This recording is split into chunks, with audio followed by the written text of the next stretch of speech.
اعوذ باللہ من الشیطان الرجیم، بسم اللہ الرحمن الرحیم۔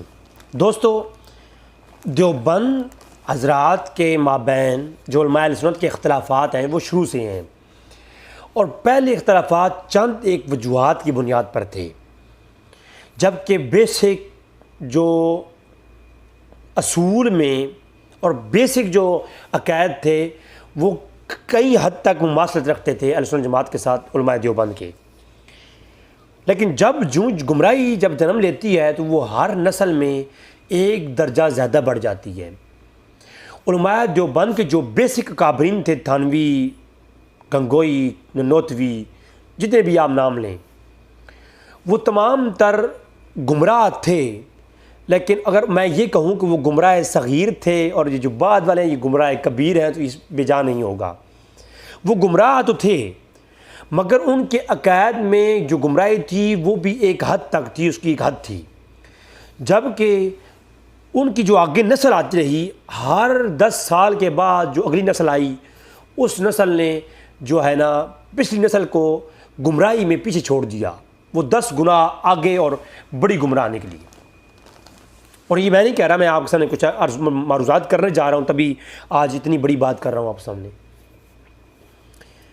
اور جب اس کی نشانی یہ ہے کہ جب اپنے اکابرین کے عقائد سے کوئی ہٹ جائے اور آگے اپنے عقل کے اوپر اور اپنے علم کے اوپر عقائد گھڑنا شروع کرے، تو اس کی ایک بڑی نشانی یہ ہوتی ہے کہ اس کے لگائے ہوئے فتوے اس کے اپنے اکابرین اور اس سے پہلے علماء کے اوپر فٹ ہوتے ہیں۔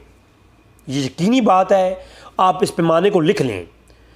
جس شخص کے اپنے من گھڑت فتوے پہلے علماء پر فٹ ہوتے ہوں، چاہے وہ اپنے اکابرین ہوں یا اکابرین میں سے پہلے متقدمین علماء ہوں ان پہ فٹ ہوتے ہوں، چاہے وہ تابعین ہوں، تبع تابعین ہوں، صحابہ کرام ہوں، یا ایسے حضرات پر جا کے فٹ ہو جائیں گے وہ فتوے، جو ایک گمراہ کن شخص وہ فتوے لگائے گا۔ اسی طرح علماء دیوبند کے اندر بھی آج کے جو دیوبندی ہیں، انہوں نے جو فتوے لگائے اور جو اس کے اوپر وہ عمل کرتے ہیں اور جو عقیدے بیان کرتے ہیں، وہ قائد ان کے اپنے اکابرین کے نہیں تھے۔ جو آج کے دیوبندی عقیدہ بیان کرتا ہے وہ مولانا تھانوی کا وہ عقیدہ نہیں تھا۔ جو آج کا دیوبندی عقیدہ بیان کرتا ہے وہ علماء دیوبند مولانا تقی عثمانی کا یہ نہیں تھا۔ وہ کیا وجہ ہے کہ یہ بڑے گمراہ نکلے ان سے بڑے، اور ان کے اپنے ہی عقائد اپنے اکابرین سے ہی دور ہو گئے۔ جیسے کہ جانب مثالیں، اور یہ اللہ کے متعلق ہماری گفتگو جاری ہے کہ اور یہ اللہ کیا کر سکتے ہیں، اور یہ اللہ کو اللہ نے کیا کمپیٹنسی دی ہیں۔ میری ایک طویل گفتگو ہو چکی ہے ایک دیوبندی مفتی کے جواب میں، آج بھی اسی متعلق بات ہوگی۔ پچھلی ایپیسوڈ کے اندر میں نے روایت پیش کی دی کہ مسند احمد بن حنبل کے اندر روایت موجود ہے،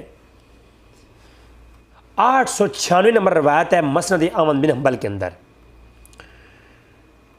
خلفائے راشدین کی جو مسند ہے، چیپٹر ہے مسند احمد بن حنبل کے اندر، اس کے اندر حدیث ہے کہ ابن عبید کہتے ہیں کہ حضرت علی رضی اللہ تعالیٰ عنہ نے بیان فرمایا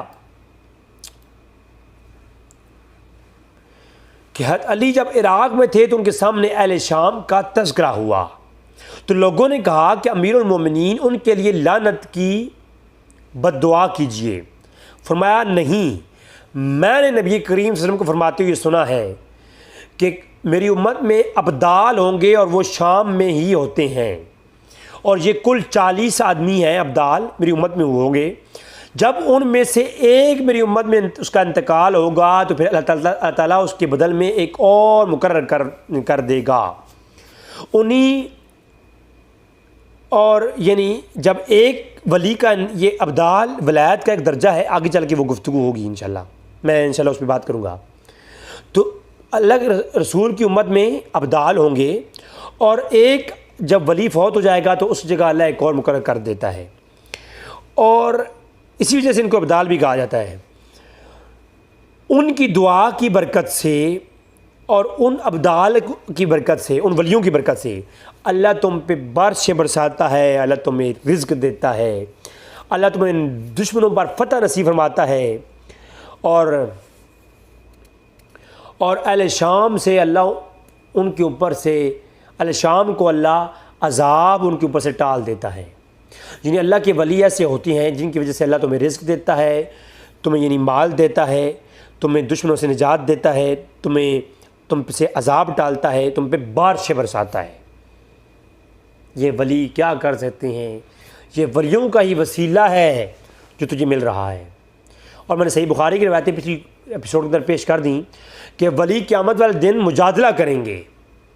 مجادلہ کا ترجمہ میں نے نہیں کیا تھا، صحیح بخاری مسلم کی روایتیں پیش کیں، اور کہیں گے کہ قالوا اخواننا یصلون معنا ویصومون معنا ویحجون معنا، کہ وہ جنت سے ان جہنمیوں کو نکالیں گے اللہ سے یہ کہہ کر کے کہ میرے مولا ہمارے مرید ہیں، ہمارے جاننے والے ہمارے بھائی ہیں، جہنم میں چلے گئے ہیں، تو جہنم جن پہ واجب ہو چکی ہوگی اللہ کے ولی انہیں نکال کر کے جنت میں ڈال دیں گے۔ یہ ولیوں کی شان ہے، اور یہ ابدال ہیں جن کی وجہ سے اللہ تمہیں اولادیں دیتا ہے، تمہیں رزق دیتا ہے۔ اور بلکہ ایک اور روایت ہے سنن ابو داؤد کے اندر، روایت کا نمبر ہے 3594، اور مشکات کا روایت کا نمبر ہے 5232 اور 5246 دو جگہوں پر، اور بخاری میں 2896 نمبر روایت ہے کہ اللہ کے رسول نے فرمایا کہ یہ فقراء اور فقیر جو مومن ہیں، اللہ ان نیک مومنوں کے صدقے اللہ تمہیں روزی دیتا ہے اور تم سے سختیاں ٹالتا ہے۔ جی کچھ ولیوں کو فائدہ تو ہے نا، ولیوں کا کچھ امداد تو ولیوں سے ہو رہی ہے نا، جی ولی کسی کام کے تو ہے نا، نکارہ تو نہیں نا۔ اور پھر آپ دیکھیں المعجم الکبیر طبرانی کے اندر بھی موجود ہے، مسند احمد بن حنبل کے اندر صحیح سند کے ساتھ موجود ہے، جامع ترمذی کے اندر موجود ہے، مختلف طرق کے ساتھ مختلف راوی ہیں۔ المعجم الکبیر طبرانی کے اندر 695 نمبر روایت ہے۔ ہر جابر رضی اللہ عنہ روایت کرتے ہیں، بیان کرتے ہیں کہ جب مکہ مکرمہ میں اللہ کے رسول داخل ہوئے تو کعبہ کی طرف چہرہ کر کے اللہ کے رسول نے فرمایا کہ تو حرم ہے، تیری عزت کتنی بڑی ہے اور تجھ سے کتنی زیادہ خوشبو آتی ہے۔ کعبۃ اللہ کی طرف اللہ کے رسول نے بیان فرمایا، اے کعبہ تو حرم ہے، تجھ سے خوشبو آتی ہے، تیری عزت بہت بڑی ہے، لیکن تجھ سے بڑی حرمت اللہ کے ہاں ایک مومن ولی کی ہے، مومن بندے کی ہے۔ جی تو کعبۃ اللہ سے بھی یہ نیک صالح مومن جو ہے نا، اب شرابی مومن تو نہیں ہوگا نا جس کی کعبۃ اللہ سے وہ افضل ہوگا، جی جو اللہ کا ولی ہے صالح مومن، تو ایک صالح مومن، آپ سے درس کہانی نے یہی تشریح کی ہے جو میں بیان کر رہا ہوں، تو ایک صالح مومن سے بھی زیادہ، صالح مومن کی جو حرمت ہے نا، عزت ہے، وہ کعبۃ اللہ سے زیادہ ہے۔ اور کعبۃ اللہ اس کا وہ رضاخانی مذہب دیوبندیوں نے اہل سنت کے رد میں کتابیں لکھی، ان میں مختلف کتابوں میں یہ چیپٹر قائم کیا۔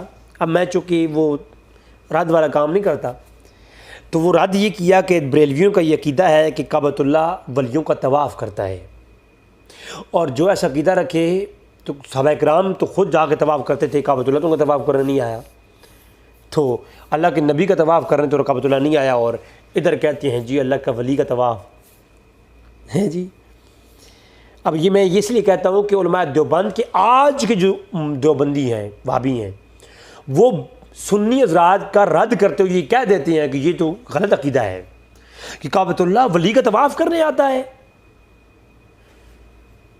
لیکن یہ فتوے ان کے اپنے کابرین فٹ ہوتے ہیں۔ پہلے علماء کابرین دیوبند جو ہیں ان کے عقیدے یہی تھے، کعبۃ اللہ بوادر النوادر کے اندر اشرف تھانوی صاحب نے لکھا، اور دیگر علماء دیوبند نے اپنی کتابوں میں لکھا ہے کہ کعبۃ اللہ کے دو جسم ہیں، ایک یہ زہر جو ہمیں نظر آتا ہے، ایک روحانی۔ تو روحانی جو جسم ہے نا، وہ جو ہے اللہ کے نیک بندوں کا طواف کے لیے آتا ہے، وہ طواف کرتا ہے نیک بندوں کا، کیونکہ پھر وہ یہ کہتے ہیں کیونکہ ایک مومن بندے کی جو شان ہے، تھانوی صاحب کہتے ہیں کہ وہ کس سے ہے، مومن بندے کی شان کعبۃ اللہ سے افضل ہے۔ اور پھر تھانوی صاحب سے کسی نے پوچھا کہ یہ کعبۃ اللہ کیسے طواف کر لیتا ہے، تو کہا جیسے مسجد اقصیٰ کے بارے میں مکہ کے مشرکین لوگوں نے سوال کیے کہ اے نبی آپ معراج پر گئے ہیں تو مسجد نبوی مسجد حرام سے آئے مسجد اقصیٰ گئے ہیں، تو مسجد اقصیٰ کی کھڑکیاں کتنی ہیں؟ تو کہا جی کہ اللہ نے پھر مسجد اقصیٰ اٹھا کے سامنے رکھ دی، تو اللہ کے رسول وہاں دیکھ دیکھ کے بتا رہے تھے کہ اتنی کھڑکیاں ہیں، اتنے دروازے ہیں. تو اصل میں مسجد اقصیٰ وہیں کی وہیں تھی، اس کا روحانی جسم اٹھا کر کے سامنے رکھ دیا اللہ کے اللہ نے. تو کہا کعبۃ اللہ کا بھی ایسے ہی روحانی جسم ہے جو ولیوں کو طواف کرتا ہے. ٹھیک ہے، تو یہ علماء دیوبند کے کابرین نے لکھا ہے. تو جو آج کے یہ مفتی دیوبندی کی لکھتے ہیں کہ جی یہ عقیدہ رکھنا کیا ہے کہ گستاخی و بے ادبی ہے اور گمراہی والا عقیدہ ہے، تو یہ تو تھانوی صاحب نے لکھا ہے تو وہ بھی گمراہ ہیں کیا؟ یہ نہیں، اتنی مت ماری گئی ہے نا. تو یہ حدیث بھی یہاں لکھی آ گئی کہ ایک مومن بندہ. اور پھر علامہ مولا علی قاری نے اسرار معروفہ فی اخبار المدوعہ، کہ وہ واقعات جو کہ معروف مشہور ہیں لیکن وہ موضوع خبروں میں سے ہیں، ان میں یہ واقعہ بھی لائے کہ ابدال والی روایت والا نا، ابدال ہوتے ہیں اور اللہ ان کے صدقے سے، اور آ کر کے اس پہ کلام کرتی ہیں اس کو لکھ کر کے کیا یہ روایت صحیح ہے یا ضعیف ہے. کلام کرنے کے بعد کہتے ہیں مولا علی قاری کہ کل تو میں یہ کہتا ہوں، کیا ہے، کیا کہتے ہیں، میں یہ کہتا ہوں کہ وقد وردت حدیث الآثار مرفوعہ و موقوف علی صحابہ و ابرار التابعین و اخیار جمیعاً. کہا کہ جی میں یہ کہتا ہوں کہ یہ جو واقعہ ہے نا ابدال والا، تو کہا کہ ابدال والی روایت اور اس کے مشابہ کئی آثار صحابہ مرفوع اور موقوف روایات صحابہ و تابعین سے وارد ہیں. اور اس پر امام سیوطی نے ایک پورا رسالہ بھی وجوب ابدال اور کتب کے اوپر لکھا ہے. جو لوگ کہتے ہیں کہ ابدال کوئی ولی کی ٹرم نہیں ہے اور ابدالیت کوئی عہدہ نہیں ہے، تو اس کے اوپر یہ پورا، اور امام غزالی رحمہ اللہ نے اس کے اوپر بڑا کلام کیا ہے، لیکن میرا وہ آج موضوع نہیں ہے المستصفیٰ کے اندر. تو یہاں پر بھی انہوں نے یہی، امام مولا علی قاری بھی یہ کہتے ہیں کہ ابدال ہوتے ہیں، ان کے وجوب کے اوپر امام سیوطی نے رسالہ بھی لکھا ہے. لہٰذا یہ ابدال کی یہ شان ہوتی ہے کہ اللہ ان کے صدقے سے ڈالتا ہے. اور یہ تو آج کے پتہ نہیں منحوس قسم کے دیوبندی ہیں، جو بندیوں کا پیر اور مرشد ہے، تھانوی کا مرشد، عبدالرشید گنگوئی کا مرشد، حاجی امداد اللہ مہاجر مکی. اس نے کلیات امدادیہ کے اندر جو ضیاء القلوب کا نام سے ان کا رسالہ ہے نا، اس کے اندر انہوں نے لکھا صاف لفظوں میں کہ جب بندہ ایک ولی اللہ کا قرب حاصل کر لیتا ہے، صحیح بخاری میں جو روایت ہے کہ وہ جب نوافل رضی اللہ کا قرب حاصل کرتا ہے کہ اللہ اس کے ہاتھ بن جاتا ہے، اس کے کان بن جاتا ہے. اللہ فرماتا ہے میں اس کے ہاتھ بن جاتا ہوں جن سے وہ دیکھتا ہے، میں اس کے کان بن جاتا ہوں جن سے وہ سنتا ہے، اور میں اس کے ہاتھ بن جاتا ہوں جیسے وہ پکڑتا ہے. یہ روایت پچھلی ہماری ایپیسوڈ میں گزر چکی ہے. تو یہ جو اس پہ موضوعی بات کرتے ہوئے یہ حاجی امداد اللہ مہاجر مکی کہتے ہیں کہ اللہ کا نبی، اللہ کا ولی جب نوافل کے ذریعے اللہ کا قرب حاصل کرتا ہے، پھر وہ پہلے آسمان تک، پھر اسے فرشتے اسے کے تک پہنچ جاتا ہے، پھر آسمانوں میں جو کچھ ہے اس کے سامنے عیاں ہو جاتا ہے، پھر وہ وہاں کی اپنی منزلیں طے کرتا کرتا کرتا تاکہ کرسی اور عرش کو وہ دیکھ لیتا ہے. یعنی ایک اللہ کے ولی کو وہ مقام ولایت میں حاصل ہو جاتا ہے کہ اس کے سامنے عرش بھی جو ہے نا وہ پوشیدہ جو ہے چھپے ہوئے نہیں رہتے. اور یہ عقیدہ کہ اللہ کا عرش بھی ولیوں سے چھپا ہوا نہیں رہتا، ولی اپنے اللہ کے قرب میں اس حد تک، اس مقام تک جاتا ہے. یہ دیوبندیوں کا پیر اور مرشد لکھ رہا ہے، جس کی شان میں امداد المشتاق لکھی جناب اشرف علی تھانوی نے. یہ وہ حاجی امداد اللہ مہاجر مکی ہیں جن کی عقائد اولیاء کے اندر، قصص الاکابر کے اندر، تھانوی صاحب نے اپنی درجنوں کتابوں کے اندر ان کو پیر اور مرشد کہا ہے، حاجی امداد اللہ مہاجر مکی. تو حاجی امداد اللہ مہاجر مکی کہتے ہیں کہ اللہ کا ولی جب قرب حاصل کرتے کرتے اس مقام تک پہنچتا ہے کہ پھر وہ آسمانوں کے اوپر عرش اور کرسی تک اپنا جو ہے وہ پہنچ جاتا ہے. اپنا قرب اتنا لی جاتا ہے وہ اللہ کا ولی۔ میں نے کہا اگر میں یہ کہوں کہ غوث الاعظم نے فرمایا ہے کہ نظرت الی بلاد اللہ جمع، کہ میرے غوث الاعظم فرماتے ہیں کہ میں نے اللہ کے تمام شہروں کو دیکھ لیا، آسمانوں میں زمینوں میں اللہ کے جتنے بھی شہر ہیں سب کو دیکھ لیا، تو کہتی ہیں یہ تو شرک ہے۔ تو میں نے کہا پیو تے بھی لاؤ فتویٰ ادھر، پیو تے بھی تھوڑا پیو لکھ دا کہ اللہ دا ولی اس مقام تے پہنچ دا کہ پھر وہ اللہ دی کرسی تک اس کو قرب ہو جاندہ، اور اللہ کی کرسی کو دیکھ لیتا ہے وہ۔ تو حضور غوث الاعظم اعلان کریں ہیں، ہائے ہائے ہائے، حضور غوث الاعظم کی تو نگاہ ہی ایسی ہے، نگاہ ہی ایسی ہے۔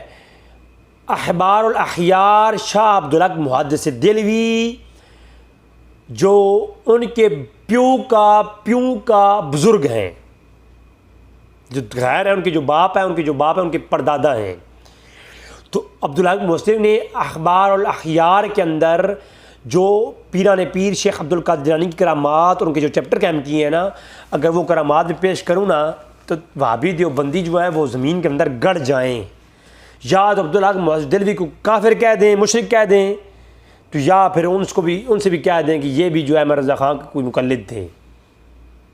ہر بندہ احمد رضا خان کا مقلد تو نہیں ہے نا بھائی، ہیں؟ تو یہ نہیں، جب ہائے ہائے ہائے ہائے گستاخوں سے اللہ یہ عقل کی جو نعمت ہے وہ بھی چھین لیتا ہے۔ تو حاجی امداد اللہ مہاجر مکی کا یہ عقیدہ جی۔ اور پھر یہ اسی کلیات امدادی کے اندر پوچھا گیا کہ مرشد سے کو پکارنا اور اس سے مدد مانگنے کے متعلق کیا حکم ہے؟ آج کا یہ مفتی کہتا ہے کہ یہ مدد مانگنا شرک ہے، یہ جو دیوبندیوں کا مفتی ہے۔ اس کے متعلق وضاحت رکھتا ہوں۔ تو جو مسلمان یہ عقیدہ رکھ کر انبیاء اولیاء اور صالحین سے استعانت، استغاثہ یا امداد ان کی ارواح سے اس نیت اور عقیدے کے ساتھ طلب کرتا کہ ان کو اللہ نے یہ پاور اور طاقت عطا کی ہے اور ان کی ارواح اللہ رب العزت جل شانہ کی دی طاقت سے مدد کر سکتی ہیں، تو یہ ہرگز شرک نہیں ہے کہ اولیاء اللہ اور انبیاء کرام علیہم الصلوات و تسلیمات کی ظاہری حیات طیبہ میں اور ان کے وصال کے بعد ان کی ارواح سے استعانت اس نیت کے ساتھ اگر کوئی بندہ کرتا ہے تو وہ شرک نہیں ہے، ذاتی عطائی اور حقیقی مجازی کا فرق سامنے رکھ کر۔ تو سامعین، آپ نے مفتی راشد محمود رضوی صاحب سے ان کا موقف سنا۔ اب یہ حضرات کہتے ہیں کہ جی اللہ رب العزت اپنے بعض نیک بندوں کو طاقت عطا کر دیتے ہیں جس کی وجہ سے وہ لوگوں کی مدد کرتے ہیں، اور اسی طریقے سے اگر کوئی شخص یہ عقیدہ اور نظریہ رکھ کر ان سے مدد طلب کرے کہ اللہ نے اپنے بعض نیک بندوں کو طاقت عطا کر دی ہے، یہ نظریہ رکھ کر اگر کوئی مدد طلب کرتا ہے تو مفتی راشد محمود رضوی صاحب کہتے ہیں کہ یہ شرک نہیں ہے، یہ جائز ہے۔ تو مفتی صاحب، ہمارے کچھ آپ سے سوالات ہیں آپ کے اسی موقف اور نظریے کے بارے میں، تاکہ عوام الناس کے سامنے یہ استعانت اور استمداد کا مسئلہ واضح ہو جائے۔ وہ سوالات کون سے ہیں سامعین؟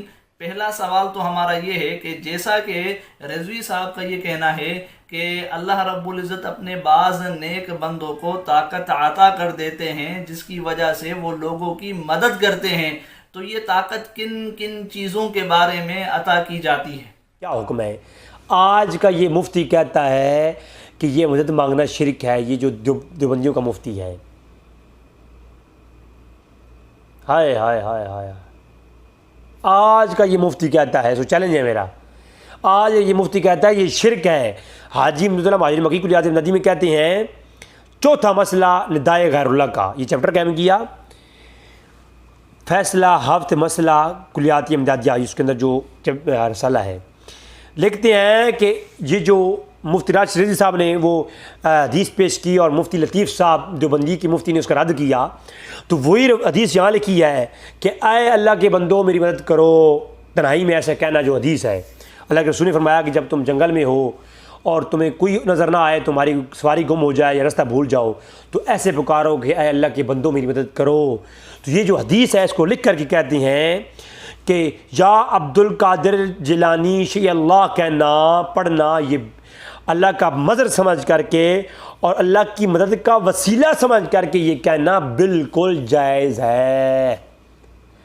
اور یہی عقیدہ پیش کیا مفتی راشد صاحب نے تو جناب پیٹ میں درد پڑ گئے لوگوں کے، اور انہوں نے کہا کہ یہ شرکیہ عقیدہ ہے۔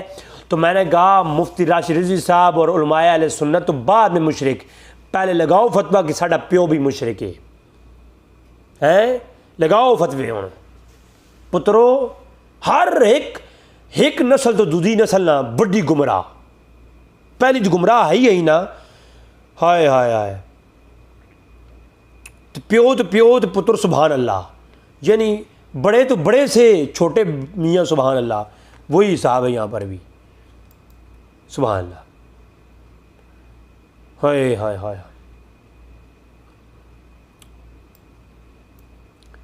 پھر نواب وحید الزمان جو کہ وہابیوں کا امام ہے، کوئی کہتے ہیں ہمارا ہے، کوئی کہتا ہے ہمارا ہے، کھینچتے ہیں ایک دوسری طرف۔ تو وحید الزمان صاحب ہدایت المہدی کے اندر کہتے ہیں کہ غیر اللہ سے مدد مانگنے کے متعلق کہ اللہ کے اذن، اب یہ اذن کا معنی کیا ہے؟ وہ قرآن میں اللہ فرماتا ہے نا کہ عیسیٰ السلام نے اعلان کیا انی اخلق لکم من الطین، کہ میں کہیت الطیر، تو میں پرندے بناتا ہوں اور میں شفا دیتا ہوں باذن اللہ، اللہ کے اذن سے۔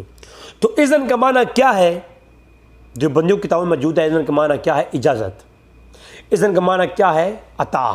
یہ سارے معنی جو بندیوں نے کر رکھے ہیں۔ تو یہاں پر بھی یہ کہا کہ باذنی، اللہ کے اذن سے غیر اللہ سے مدد مانگنا یہ شرک نہیں ہے جی۔ اب جو اذن کا معنی وحید الزمان نے یہاں لیا ہے نا، وہی جناب کہ اللہ کا اذن کیا نظریہ رکھتے ہوئے کسی غیر سے مدد مانگتا ہے تو وہ جائز ہے۔ تو وحید الزمان کا فتویٰ پہ آپ کیا فکر کریں گے؟ یہ مشرک ہے۔ اور پھر کہتے ہیں یہ ہندو جو ہے نا وہ بدھ کے پاس جاتا ہے، یہ جو بریلوی سنی ہے نا یہ قبر کے پاس جاتا ہے اور کہتا ہے اے اللہ اس قبر والے کے وسیلے سے میری مدد فرما۔ ادھر وہ جو ہے نا ہندو سے پوچھو، ہندو کہتا ہے ہم تو ان کو خدا نہیں مانتے، ہم تو یہ کہتے ہیں کہ یہ اللہ کے قریب کرتے ہیں ہمیں ان قرب اختیار کرنے کے لیے، اور ان کے وسیلے سے ہم دعا کرتے ہیں، پرارتھنا کرتے ہیں، تو اللہ جو ہے بھگوان ہماری جو سنتا ہے۔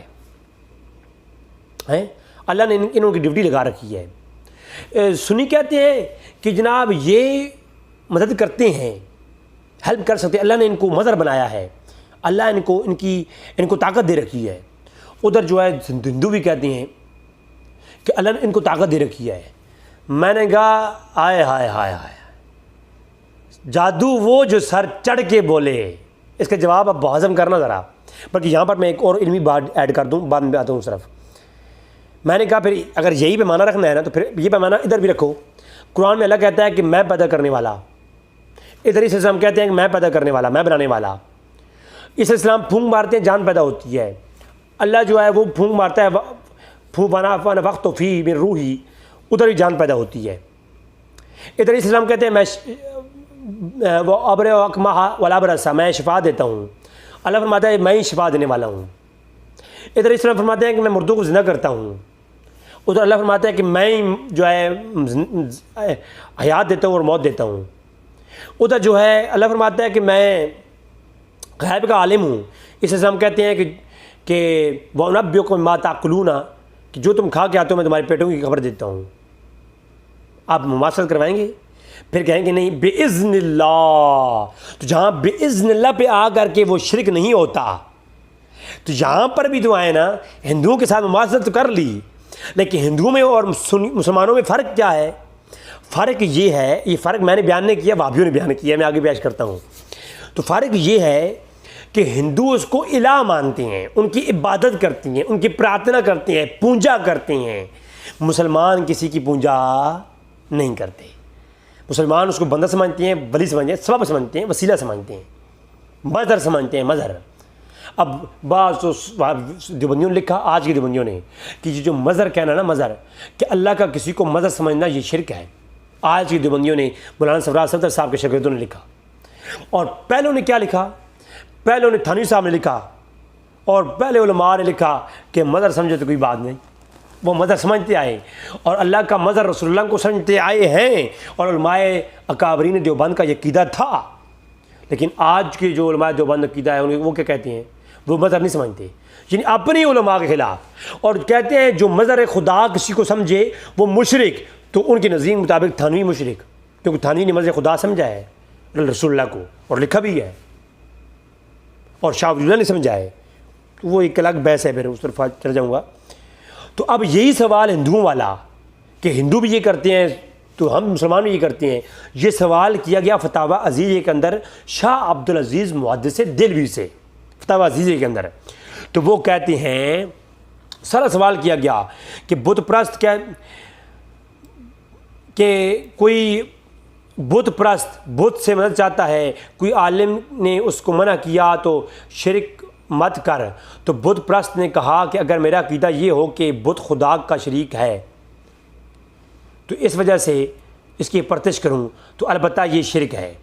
یہ آگے سے ہندو نے کہا، کسی مسلمان نے کہا کہ تو شرک کر رہا ہے، تو ہندو نے کہا کہ اگر میں یہ کہوں کہ یہ بت خدا ہے تو پھر تو یہ شرک ہے، لیکن اگر یہ میرا اعتقاد ہے کہ یہ بت مخلوق ہے اور میں اس کی عبادت کروں تو یہ کیوں کر یہ شرک ہوگا؟ تو عالم نے فرمایا قرآن میں متواتر آیا ہے کہ غیر خدا سے مدد نہ چاہو۔ تو بت پرست نے کہا کہ آدمی ایک دوسرے سے مدد کرتے ہیں، تو عالم نے کہا کہ آدمی تو زندہ ہیں، تو اس نے سوال منع نہیں کیا اور کہا کہ تیرے بت جو ہے وہ تو مردہ ہیں، تو کسی چیز پر قادر نہیں۔ تو کہا کہ مسلمان تو قبور کسی بھی مدد لیتے ہیں، تو جو قبور ہیں وہ بھی مردہ ہیں، تو وہ بھی کسی چیز پر قادر نہیں۔ تو یہ سارا یعنی انہوں نے ایک پورا مقدمہ پیش کیا سائل نے۔ تو جواب میں کہتے ہیں اہل قبور سے استمداد جائز ہے، اور اگر ان کو مظہر اور وسیلہ سمجھا جائے تو دین اور قبور اور بتوں میں فرق ہے، اور فرق آگے بہت تفصیل سے بیان کیا ہے 3 سے 4 صفحات کے اوپر، صفحہ 174 سے صفحہ 176 تک۔ شاہ عبدالعزیز محدث دہلوی وہ کہتے ہیں، جو وہابیوں کے ہاں امام ہیں، اہل سنت ان کا احترام کرتے ہیں لیکن ان کے ہاں بڑے امام ہیں، بزرگ ہیں، تو وہ کہتے ہیں کہ چونکہ وہاں ہندو عبادت کرتے ہیں اور ان کی پوجا کرتے ہیں، جبکہ اولیاء اللہ و صالحین کو مظہر خدا سمجھ کر کے اور ان کی وسیلہ لے کر کے دعا کی جاتی ہے، جو کہ جائز ہے۔ بات سمجھا رہی ہے؟ تو یہ پہلے فتوے عبدالعزیز محدث دہلوی پہ لگائیں، یہ فتاوی عزیزیہ ہے جو تم تانے ہمیں دیتے تھے ہیں، تو وہ تو اپنے علماء کی طرف نکل آئے۔ اب شبیر احمد عثمانی صاحب تفسیر عثمانی میں ایاک نعبد و ایاک نستعین، اس کے تحت جو ہے وہ کہتے ہیں کہ مقبول بندوں کو اگر واسطہ اور وسیلہ سمجھ کر کے، یعنی مظہر سمجھ کر کے ان سے مدد مانگی جائے تو یہ بالکل جائز ہے۔ یہ کیا ہے؟ یہ استعانت جائز ہے، در حقیقت وہ اللہ کا مظہر ہیں، اور دیوبندی آج کہتے ہیں یہ مظہر سمجھنا جو ہے شرک ہے۔ شبیر احمد عثمانی کہتا ہے کہ اللہ کا مظہر وسیلہ واسطہ سمجھ کر کے مدد مانگنا جائز ہے، کیونکہ یہ بھی اللہ ہی کی مدد ہے۔ ہائے ہائے۔ فضائل اعمال کے اندر فضائل درود کا جو چیپٹر ہے اس میں ایک محمد بن عبداللہ کا واقعہ ہے کہ ان کا باپ فوت ہو گیا، تو اللہ کے رسول صلی اللہ علیہ وسلم تشریف فرما ہوئے، اس نے خواب میں دیکھا کہ اللہ کے رسول نے، اس کے باپ کا چہرہ بگڑ گیا تھا، اس نے ہاتھ پھیرا، اللہ کے رسول نے ہاتھ پھیرا تو اس کے باپ کا چہرہ روشن ہو گیا۔ تو اس بزرگ نے پوچھا کہ اللہ کے رسول کہ میرا باپ کا کیا گناہ تھا اور کیا اس نے کام کیا کہ اس کا چہرہ آپ نے ہاتھ پھیرا روشن ہو گیا؟ تو کہا کہ یہ کثرت سے درود پڑھا کرتا تھا، اور اب یہ اس حالت میں اس نے مجھ سے فریاد کی، اور جو مجھ پر درود شریف پڑھتا ہے میں اس کی فریاد کو پہنچتا ہوں۔ تو اللہ کے رسول فریاد کو پہنچتے ہیں۔ اب یہ عقیدہ بیان کیا کس نے؟ فضائل اعمال والے نے۔ اب یعنی بعد از وفات اللہ کے رسول فائدہ دیتے ہیں، مدد بھی کرتے ہیں انبیاء کے لیے متعلق۔ اب فتاوی رشیدیہ کے اندر سوال کیا گیا غیر اللہ سے مدد مانگنا اور ان سے فریاد کرنا یہ کیسا، ان سے توقع کرنا، کہا کہ غیر اللہ سے فریاد کرنا کیا ہے، یہ شرک ہے۔ غیر اللہ سے فریاد کا نظریہ رکھنا کیا ہے، یہ شرک ہے اور رکھنے والا مشرک ہے۔ تو فضائل مال والے کے متعلق کیا عقیدہ ہوگا کہ جو اللہ کے رسول کی فریاد اور حاجت روائی کے متعلق یہ لکھ رہا ہے۔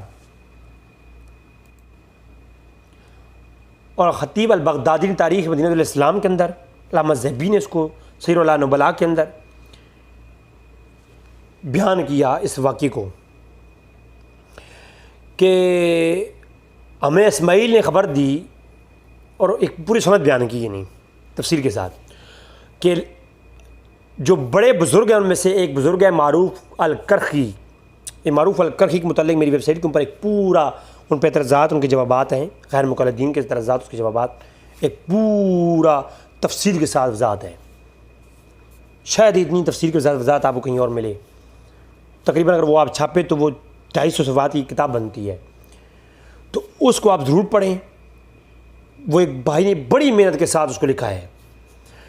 تو معروف الکرخی کی قبر سے تبرک کے متعلق یہ ہے کہ جب لوگوں کا نظریہ ہے کہ آپ بزرگ اور مشائخ میں سے تھے معروف الکرخی، اور آج بھی آپ ایک قبر کے پاس کھڑے ہو کر کے دعا کرنا، شفا یابی کی دعا کرنا جو ہے وہ مشہور ہے، یعنی لوگ کرتے ہیں۔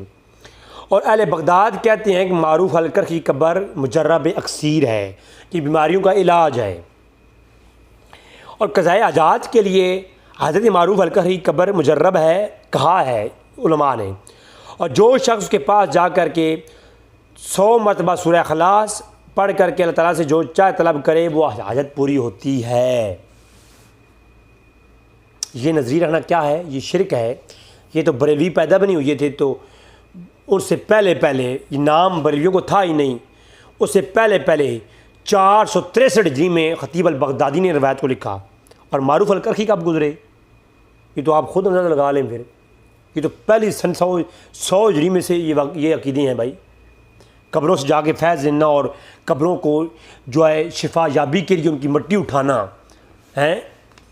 اور یہاں تک نہیں، خطیب البغدادی لکھتے ہیں کہ امام شافعی امام اعظم حنیفہ کے مزار کے اوپر گئے اور مراقب ہوئے، اور امام شافعی کہتے ہیں کہ میں امام اعظم حنیفہ کی ذات سے برکت حاصل کرتا ہوں اور روزانہ ان کی قبر پر زیارت کے لیے آتا ہوں۔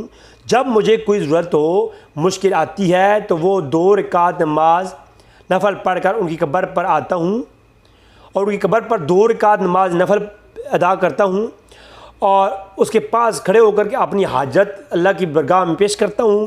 پس وہاں سے اب بھی ہٹتا نہیں، تو ابو حنیفہ کی قبر کی برکت سے اللہ میری حاجت پوری کر دیتا ہے۔ لگائیں ذرا فتوی شریف کی ناب۔ اور یہ معروف الکرخی کون ہے؟ معروف الکرخی وہ ہیں، ذرا یہ بھی آپ سن لیں۔ زبدۃ الاثار، ہندوستان کے اندر عبدالحق محدث دہلوی جیسا تصوف کے اوپر کام کرنے والا شخص میں نے نہیں دیکھا۔ 5 کتابیں صوفیاء، اولیاء اور اولیاء اللہ کی شان میں لکھی ہیں، اور ان کے اوصرات اور ان کی کمالات اور کرامات کے اوپر شاہ عبدالحق محدث دہلوی نے لکھی ہیں۔ عبدالحق محدث دہلوی لکھتے ہیں کہ 4 بزرگ قبر میں زندہ ہیں، اور وہ زندوں کی طرح تصرف فرماتے ہیں، اور زندوں کی طرح ہی ان کی وہ مدد کرتے ہیں۔ 4 بزرگ کیسے کون ہیں جو قبر میں زندہ ہیں؟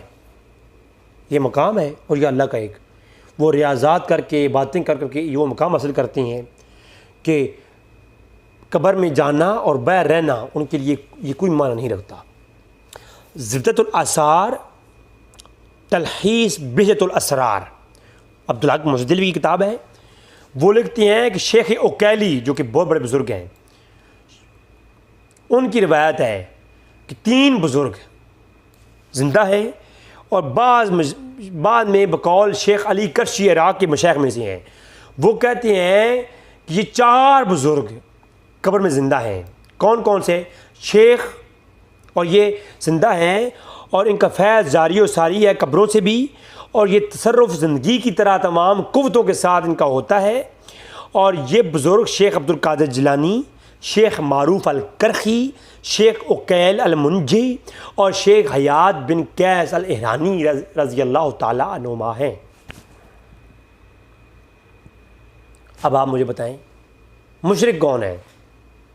یہ قیدی عقیدے رکھنے والے اگر مشرک ہیں اور گمراہ ہیں تو گمراہ کون ہے؟ صرف احمد رضا خان کے ساتھ تعلق رکھنے والے گمراہ ہیں، باقی سارے جنتی ہو گئے۔ فتویٰ صرف جو لگتا ہے فتویٰ، وہ فتویٰ جو ہے اللہ کی برگاہ میں جو ایک قاضی بیٹھ کر کے کوئی شرعی حکم جاری کرتا ہے تو وہ کوئی بجلی کی تار ہے کہ احمد رضا خان پہ جا کے فٹ ہوگا، باقی آگے بھی سارے بچ جائیں گے؟ بات کو ہمیں سمجھائے نا کہ بعض وفات ولی اللہ زندہ کی طرح بھی ہیلپ کر سکتے ہیں، اور وہ زندہ ہیں قبروں کے اندر، اور وہ مدد کرتے ہیں اور تصرف فرماتے ہیں۔ یہ عقیدے رکھنا، اگر احمد رضا خان نے یہ عقیدے رکھے اور ان سے پہلے ائمہ کے عقیدے تھے، احمد رضا خان تو بتائے ہیں یہ عقیدے، گستاخوں کے مقابلے میں عقیدوں کو اوپر سے گرد و غبار ہٹا کر کے عقیدے بتائے ہیں۔ اور یہ عقیدے رکھنا اگر یہ کفر ہے، شرک ہے، تو یہ شرک کی تار صرف بریلویوں پہ فٹ ہوگی، بریلویوں کو ہٹا کر کے یہ آگے نہیں گزرے گی۔ یہ عبدالحق مزدلوی یہ جنتی اور یہ موحد ہو جائیں گے، تو بھائی یہ شرک کا فتویٰ جو احمد رضا خان پہ لگے گا وہ عبدالحق مزدلوی پہ لگے گا۔ جو عقیدے احمد رضا خان سے نے یہ عقیدے نہیں پھیلائے، اللہ کی قسم ہندوستان میں یہ عقیدے شاہ ولی اللہ اور شاہ عبدالحق مزدلوی نے پھیلائے ہیں۔ اگر فتوی شرک لگانا ہے تو پہلے مشرک ان کو کہو، پہلے بدعتی ان کو کہو، پھر احمد رضا خان کو تیسرے نمبر پہ رکھو۔ اگر کتنی جرت ہے تو پھر بات کرو، اگر نہیں تو پھر ایسی باتیں کرنے سے تو باز ہی رہے تو اچھا ہے۔ یہ راز کی باتیں ہیں، راز ہی رہیں تو اچھا ہے۔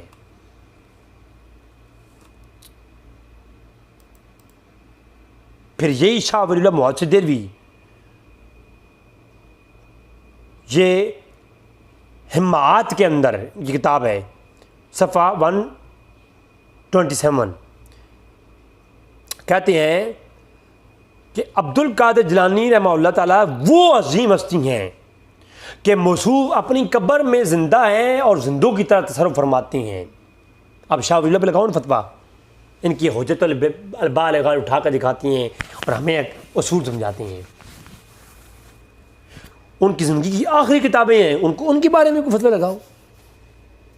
میں نے کہا تو حجت البالغہ اٹھا کے لیا، میں شاہ ولی اللہ کے عقیدے حجت البالغہ کے اندر سے پیش کروں گا، تو اس پہ آمین کر، میں تیرے ہاتھ پہ بیعت کروں گا۔ یہ دیوبندی، اللہ کی قسم یہ دیوبندی بھی نہیں ہے، یہ وہ دیوبندی نہیں، اللہ کی قسم جو قاسم نوتوی کے مدرسے سے جو تعلیمات دیوبند شروع ہوئی تھی نا، اگرچہ وہ گمراہ تھے، میں ان کا دفاع نہیں کر رہا، لیکن میں ان کی گمراہی کا دفاع ضرور کر رہا ہوں کہ وہ ایک گمراہ ایک حد تک تھے۔ یہ وہ والے دیوبندی نہیں ہے، یہ ان سے بھی کوئی ہزار درجے اور گمراہ ترین نسلیں ہیں، یہود کی پیداوار۔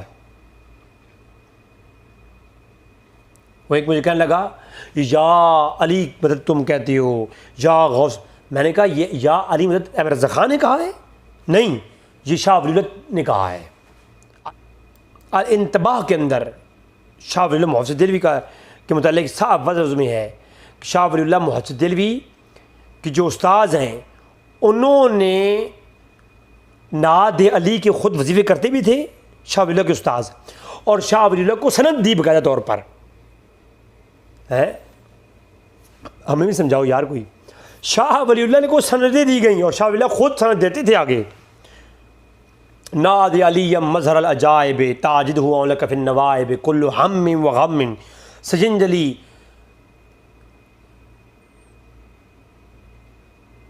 یا علی یا علی یا علی ہے یا علی یا علی یا علی، یا علی علی کر کے یہ ہر غم میں پکارنے کا جو وظیفہ ہے یہ شاہ ولی اللہ کیا کرتے تھے۔ تو شاہ میں کہتا ہوں مشرک ٹھیک ہے، اور شاہ ولی اللہ ہے کون پتہ ہے آپ کو؟ فتاویٰ خرائع خواتین ابن باز کا مقدمہ لکھا ہے خالد سیف نے، جو پاک و ہند کے اندر غیر مقلدین وہابیہ کا امام ہے۔ تو غیر مقلدین کو انہوں نے کہا کہ پاک و ہند کے اندر پہلا امام اور پہلا ترجمان اہل حدیث غیر مقلدین کا شاہ ولی اللہ ہے۔ دیوبندیوں کے لیے حکایت اولیاء کے اندر اشرف تھانوی صاحب نے پہلا باب بھی شاہ ولی اللہ کا قائم کیا اور کہا کہ ہمارے سب سے بڑے مشائخ اور بزرگ شاہ ولی اللہ محدث دہلوی ہیں. دیوبندی اور وہابی دیوبندی اور سب لوگ حیاتی مواتی سارے ریل گاڑ تے اتے چھوٹے موٹے سارے جانور ان سب کا امام شاہ ولی اللہ محدث دہلوی. ان جتنے بھی حیوانات ہیں نا یہ اپنا امام مانتے ہیں شاہ ولی اللہ کو. اور شاہ ولی اللہ وہ ہستی ہیں جن کا ادب احترام سنی حضرات بھی کرتی ہیں. تو وہ شاہ ولی اللہ جو ہیں وہ نادی علی کا وظیفہ کرتے تھے. تو کوئی فتویٰ نہ کوئی لگا دے یار ادھر بھی کوئی ہیں. ابن قیم کون ہے؟ ابن قیم جوزیہ کتاب روح لکھی. کتاب روح کے اندر سند صحیح کے ساتھ دلائل النبوہ، حلیۃ الاولیاء، جامع الترمذی، ابن ماجہ، ابو داؤد اور مثلا ابی یعلا، المعجم الکبیر، طبرانی کی روایتیں اکٹھی کیں، ان کو لکھا اور ان میں صحابہ اکرام کے واقعات لکھے. کون کون سا صحابی تھا جو مرنے کے بعد دوسرے صحابی کی ہیلپ کرتا رہا اور پھر صحابہ اکرام کے خواب میں آ کر کے ایک صحابی کہتا ہے کہ جا فلاں کے پاس میرا یہ مسئلہ ہے وہ حل کر اور پھر واپس آ، اور فلاں دن میری بیٹی فوت ہو جائے گی. مرنے کے بعد صحابی رسول. میں نے کہا یہ فتوے لگاؤ نا ذرا ادھر جرأت کرو نا اپنے قیم اپنے پیو پر. اور پھر یہ سارے واقعات سند صحیح کے ساتھ ائمہ نے محدثین نے اپنی کتابوں کے اندر لکھے ہیں. اور صحابہ اکرام کے میں ایک دو پیش کر دیتا ہوں. اور دیوبندیوں کی کتاب ہے رحمت کائنات.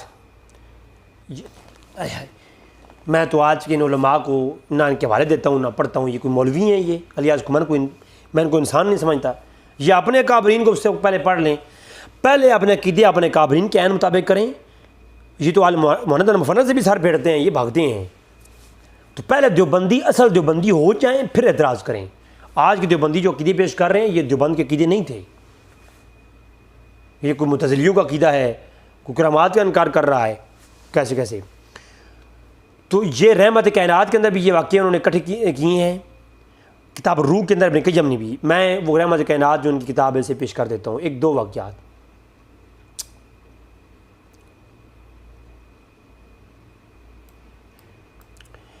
کتب الارشاد، میں یہ کتاب پڑھتا ہوں مزہ آئے گا انشاءاللہ. کتب الارشاد حضرت کنگوئی سے پوچھا گیا کہ بعض صوفی قبور اولیاء پر چشم بند کر کے بیٹھتے ہیں اور سورہ علم نشرح لک صدرک پڑھتے ہیں اور کہتے ہیں کہ اس طرح ہمارا سینہ کھلتا ہے اور بزرگوں سے فیض ملتا ہے. تو جواب میں لکھا کہ اس کی بھی اصل موجود ہے، اس میں کوئی حرج نہیں. فتاوی رشیدیہ کے اندر ہے جی. اب قبروں سے فیض جائز ہو گیا. اب قبروں کا فائدہ، قبروں سے مٹی سے فائدے ملنا شروع ہو گئے. ادھر تقویۃ الایمان میں لکھا ہے کہ نبیوں کی قبر بھی جو ہے وہ مٹی ہے، بت ہے، بت. ابن عبد الوہاب نے لکھا اور دیگر ائمہ نے بزرگوں نے دیوبندیوں نے لکھا یہ قبریں بت ہیں اور نبی کی قبر بت ہے، اس سے کوئی نفع نقصان نہیں دیتی ہے. ہیں ایک وہ بیان کرنے والے اور ایک یہ ہے، یہ کہتے ہیں کہ کیا ہے عبدالشنگوئی صاحب نے کیا کہا کہ اس سے فیض ملتا ہے، اس کی اصل موجود ہے. اور یہاں پر یہ کہتے ہیں معلوم ہوا کہ شہداء کے بغیر بھی بعض سعادت مندوں کے جو ہے وہ جسم سلامت رہتے ہیں اور ان سے فیض ملتا ہے. اور بعض مردے ایسے بھی ہیں جو قرآن کی تلاوت بھی کرتے ہیں، حج کے لیے بھی جاتے ہیں اور نماز بھی پڑھتے ہیں، اذان بھی کہتے ہیں، اقامت بھی کہتے ہیں. دیوبندیوں کی کتاب پڑھ رہا ہوں میں یہ جی، دیوبندیوں کی کتاب پڑھ رہا ہوں میں یہ رحمت کائنات.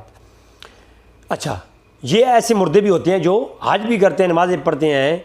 تو وہ جو ولی دنیا میں اپنے ولیوں کی تصرف فرماتے تھے اور اپنے مریدوں کی ہیلپ کرتے تھے، تو قبروں میں وہ ہیلپ نہیں کر سکتے پھر جو حج کر سکتی ہیں. مولویوں تمہاری مت ماری گئی ہے نا، وہ پشاوری جتی بنا ان کا دماغ کھڑکا دے.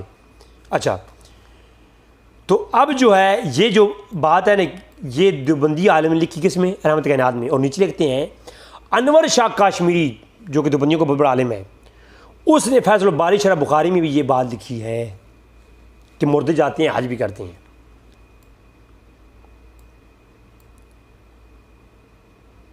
پھر آگے لکھتے ہیں کہ قطب الارشاد رشید گنگوئی سے فرمایا کہ روح کی حیات ہوتی ہے قبر میں، یہ سب کی روح زندہ ہے، ولی کی ہو یا عامی کی. فتاوی رشیدیہ میں یہ ہے کہ جو روح ہے وہ زندہ ہے، ولی کی بھی اور ایک عام شخص کی بھی، تو وہ ہیلپ کرتی ہیں، مدد کرتی ہیں روحیں. تو اب جو مفتی راشد رضوی صاحب نے موقف پیش کیا اولیاء سے استمداد کا، تو انہوں نے یہ کہا کہ اولیاء کی روحیں پیش، ان سے ہم مدد مانگتے ہیں اور وہ مدد کرتی ہیں. اور وہی بات عبدالرشید گنگوئی صاحب مان رہے ہیں. اور آج کا عبداللطیف مولوی مفتی کہتا ہے، کسوڑی مولوی کہتا ہے کہ یہ کیا ہے، رسوڑی مولوی یہ کہتا ہے کیا ہے، یہ شرک ہے. اب مشرک کون ہوا ہیں؟ اب انہوں نے چیپٹر قائم کیا کہ بعض اموات کے معمولات، یہ کتابیں ساری آپ میری ویب سائٹ جا کے رضویبھائیونلائن.com کے اوپر، یہ نیچے لنک موجود ہے ڈسکرپشن کے اندر، ویڈیو کے ساتھ نیچے ڈسکرپشن ہے، کلک کریں گے، نیچے لنک کلک کریں گے، لنک کے اوپر جائیں گے تو میری ویب سائٹ کے اوپر یہ تمام کتابیں سکین یہ موجود ہیں. رحمت کائنات ڈاؤن کریں. اچھا کہ درود تو زندہ ہے، فتاوی رشیدیہ کے اندر موجود ہے. تو روح اللہ کی ولی سے روح سے مدد مانگنا جائز ہو گیا. اب اگلی بات اس سے ایک بڑا قدم آگے اٹھاتا ہے دیوبندی عالم. وہ کہتا ہے کہ نیک ولیوں کی جو روح ہے وہ تو ان کے جسم میں ہوتی ہے، اور وہ جسم کے ساتھ بھی مدد کرتے ہیں. اس کے اوپر دلیل دیتے ہیں کہ سورہ خام میم سجدہ کی آیت نمبر 31 میں ہے، وَلَكُمْ فِيهَا مَا تَشْتَهِي أَنفُسَكُمْ وَلَكُمْ فِيهَا مَا تَدَّعُونَ، کہ وہ جو جنت میں جائیں گے وہ جو ان کا دل چاہے گا وہ ان کو ملیں گا. تو وہ کہتا ہے قبر میں، جو کہ ولی کی قبر جو ہوتی ہے وہ جنت کے باغ میں سے ایک باغ ہوتا ہے، اور وہ قیامت کی منزلوں میں سے پہلی منزل ہوتی ہے، لہٰذا اسے کچھ اختیار دے دی جاتے ہیں جنت والے. لہٰذا وہ پھر کیا کرتا ہے، پھر وہ اسی طرح ہیلپ کرتا ہے، مدد کرتا ہے، قرآن پڑھتا ہے اور باقی وہ معاملات بجا لاتا ہے جو اس کا دل چاہتا ہے. اب آگے کہتے ہیں صحیح حدیث میں ہے، دیوبندی عالم کہتا ہے کہ ایک صحابی نے سفر میں ایک جگہ خیمہ لگایا، سورۃ ملک پڑھنے کی آواز آ رہی تھی. مشکوٰۃ شریف کی روایت پیش کی انہوں نے، پچھلی ایپیسوڈ میں نے پیش کر دی.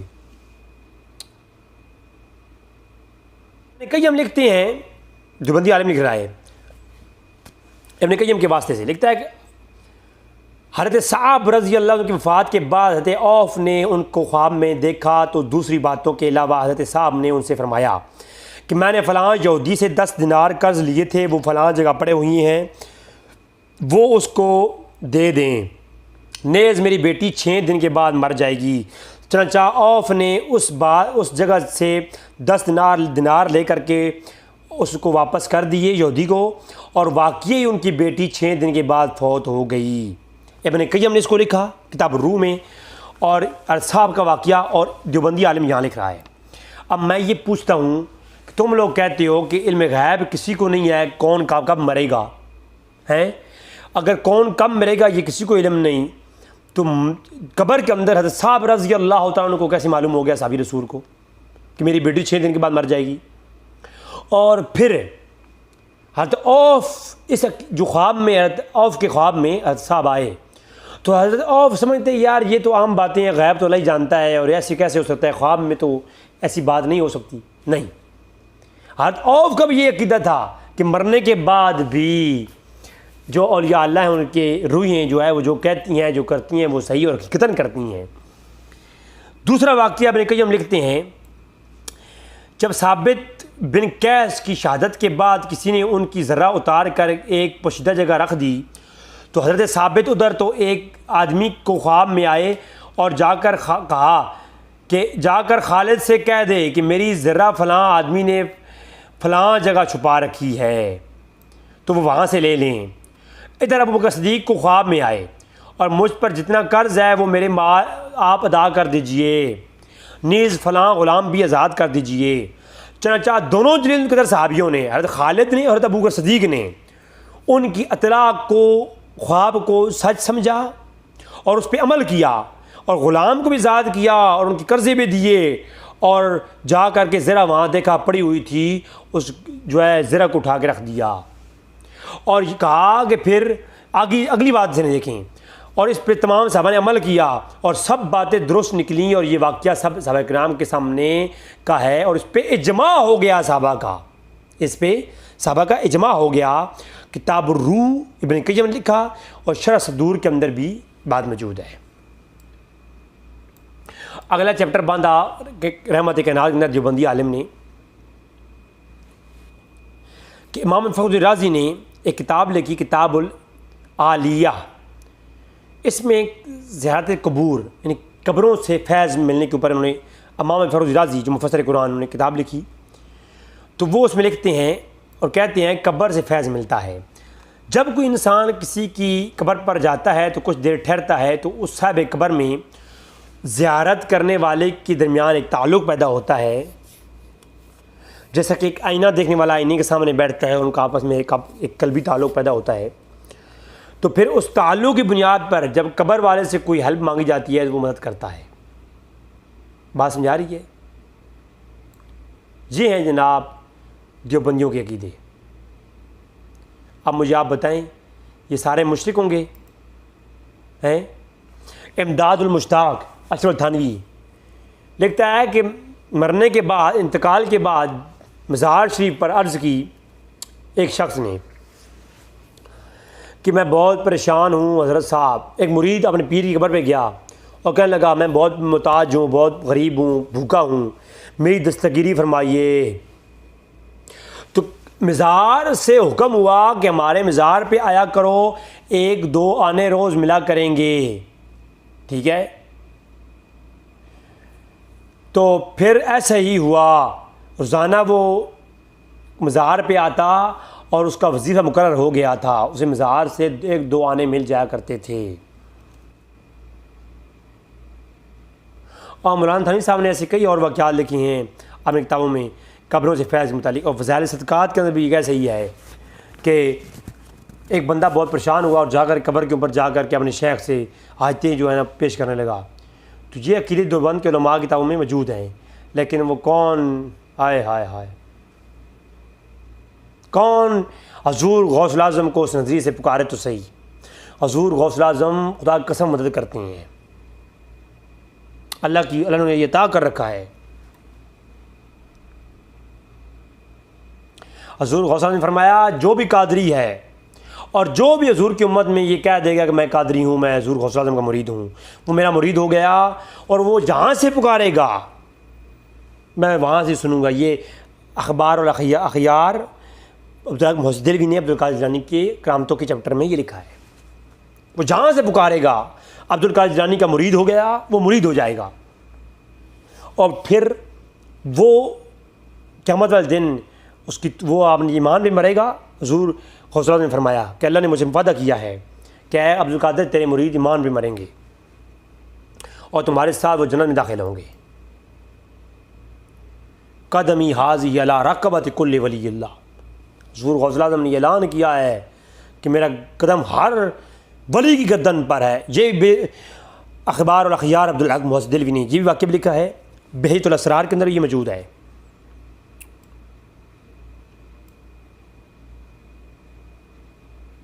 پھر بحیث الاسرار کے اندر موجود ہے، اور عبدالحق محسن دہلوی نے بھی یہ لکھا ہے کہ جو 2 رکعت ماہ نفل پڑھے، اور عبدالقادر جیلانی نے فرمایا کہ میرے وسیلے سے میرا نام لے کے اللہ سے دعا مانگے، اللہ دعا قبول کرے گا، اس کی حاجت پوری ہوگی، اور ضرور بر ضرور ہوگی، اور میں نے خود آزمایا ہے کہ واقعی میں حاجت پوری ہوتی ہے۔ تو کیا یہ سارے مشرک ہیں؟ عبدالحق محسن دہلوی مشرک ہے؟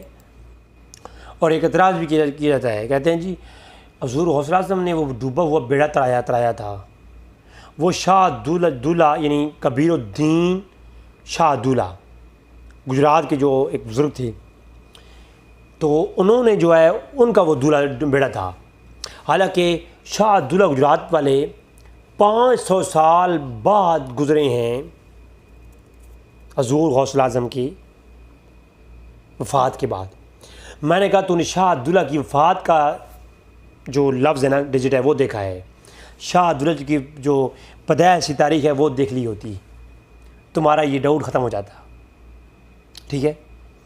شاہ عبداللہ گجرات والے جب حضور غوث الاعظم کی کرامت سے وہ دوبارہ زندہ ہوئے، تو گجرات کے اولیاء کے اوپر جو کتاب ہے اس کے اندر واضح لکھا ہوا ہے کہ شاہ دولہ گجرات والے جو ہیں ان کو دعا دی تھی غوث اعظم نے عمر کی، تو ان کی دعا کی برکت سے شاہ دولہ 450 سال زندہ رہے.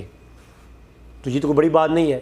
ایسے کئی لوگ میرے قریب تھی، تو میرے اپنے یعنی خاندان کے اندر ایسے کئی بزرگ گزرے جن کی 200 سال کے قریب عمریں تھیں، 200 250 سال 300 سال ایسی عمر ہونا کوئی بڑی بات نہیں ہے. ایسے کئی لوگ گزرے ہیں. سلمان فارسی کی عمر کتنی تھی؟ سلمان فارسی کی عمر کتنی تھی؟ آپ خود اندازہ لگا لیں. پھر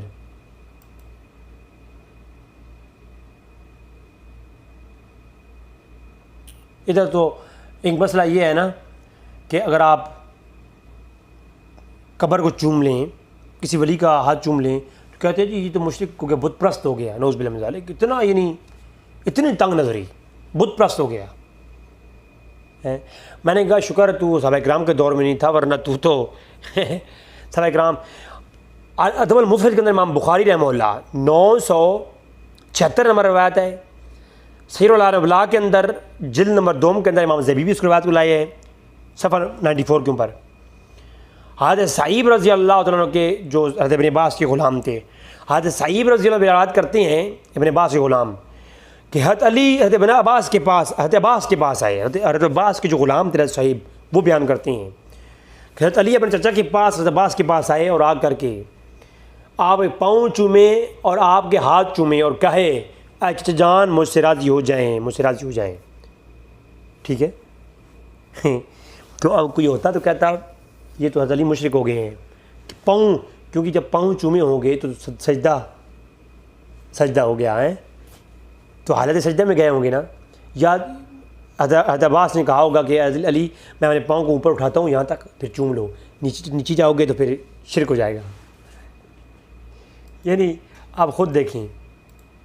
یہ ناظرین جہالت کے سوا کچھ بھی نہیں ہے. وہابی دیوبندی ہر لمحہ ہر نسل ان کی ایک گمراہ ترین نسل آ رہی ہے. آپ دیکھیں کچھ عرصے کے بعد جو نئے پیدا ہوں گے نا ان کے فتووں کے زد میں جو آج کے مولوی ہیں وہ آئیں گے. اب مولانا صدر صاحب کے فتوے کے زد میں بڑے بڑے علماء دیوبند آتے ہیں. الگ قسم کے جو فتوے ہیں بڑے بڑے علماء آتے ہیں. اللہ تبارک و تعالیٰ ہمیں سمجھنے کی توفیق عطا فرمائے. وما علینا الا البلاغ المبین.